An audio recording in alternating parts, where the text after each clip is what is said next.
So there are a number of different types of movement disorder. These can be split up into movements that are generated that are involuntary and cause too much movement, for example, shaking or jerking movements of the body, any part of the body. Another aspect of movement disorders is a reduction or slowing and difficulty in generating normal movements. This can sometimes be seen in the context of Parkinson's disease, for example.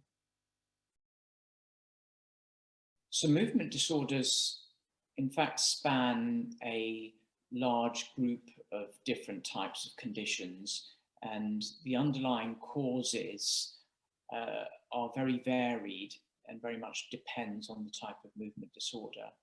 It can include types of causes, for example, metabolic changes within the body, infectious processes, degenerative processes where brain cells can progressively become damaged, or as a consequence of another condition, for example, a stroke.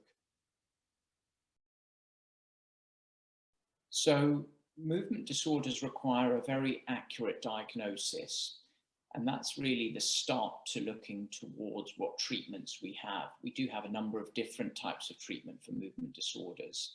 That could span anything from therapy to certain specific types of medications or injections, or even sometimes surgical approaches. Movement disorders can sometimes be cured.